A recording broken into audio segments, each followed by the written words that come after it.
Welcome to Christian Statesman. I'm your host, Zach Wagner, and this is episode 82, The Fruits of Cultural Marxism. Recently, Brighteon's Mike Adams interviewed a former communist, now Reformed Christian minister, Fred Markert, regarding his life adventures and his journey from card-carrying communist to conservative Christian.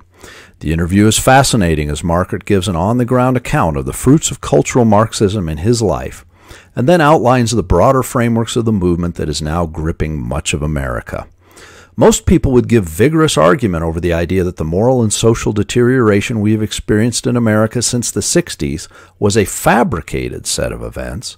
They might subscribe to the natural flow of history and that this is just the way folks are. Trust me, we are experiencing a well-orchestrated takedown of Western culture. We must remember that the ideological foundations of America involved a renewed idea of balance between faith and reason, spurred on by the Renaissance in Europe. The founding documents of this country, wedded to the lives and work of our founding fathers, discovered and codified a unique but tenuous blend of natural rights, reinforced by traditional Judeo-Christian morality, with the secular functions of a state that supported individual rights under the umbrella of those values. In the very center of that framework is the belief and accountability of a higher power, a divine judge that will eventually hold all persons accountable for their actions in life. Thus, people behave ethically, even in the pursuit of their own self-interests, not because an all-seeing government will punish them if they do not, but because they know one day they must answer for their actions to God Himself. Cultural Marxism attacks this divine accountability, any sense of an absolute morality or concept of right and wrong, and replaces it with the idea that the all-powerful state knows best. An action is correct or incorrect only as the wise elite that control the state determine that it is, at least as far as Marxists are concerned. Thus, all ideas of a God, judgment, or accountability beyond this life must be abrogated to the trash heap of myth and mysticism. It is relegated to the status of superstition for the unenlightened. The illuminated state knows better as determined by its all-wise overlords. Such is the mindset of a modern Marxist, at least in practice and application, regardless of what intellectual propaganda might indicate. But with the elimination of faith, you get an imbalance of reason, and again, with history as our teacher, we see that the reasoning of men can get off track rather quickly.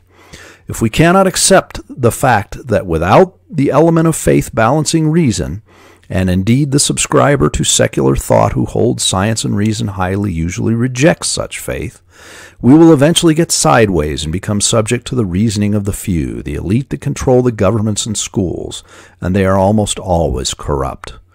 For those supposed rational thinkers, we submit the following examples as Exhibit A. Here are a few of the fruits of such reasoning, as advised by the cultural Marxist frameworks that have been carefully constructed in this country over the last 50-plus years, none of which stand the test of sound reasoning.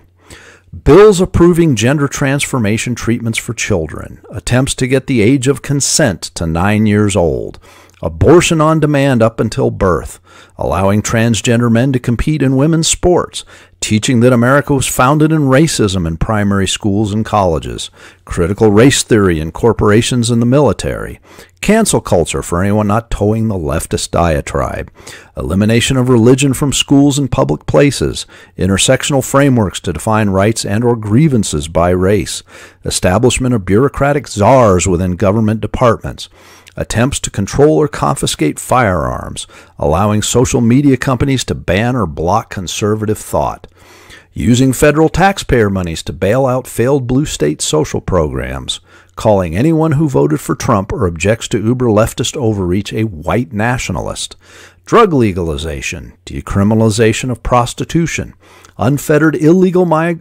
immigration to transform the population composition, defunding police departments and placing inoperable restrictions on law enforcement policy, allowing unlimited quantitative easing and other new money theories.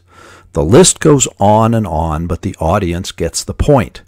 These recent developments, along with many others, push the boundaries of reason. There are purely logical arguments against such nonsense, but the more efficacious are the faith-based objections that could be brought to bear. The point here is that cultural Marxism, with its objectives to reshape and transform society, has been injected deeply into our system and is tearing apart the fabric of America as we speak. If we are to survive, it must be rooted out. Awaken and get busy. Thank you for being with us today. Don't forget to subscribe, tell your friends, and as always, have a blessed day.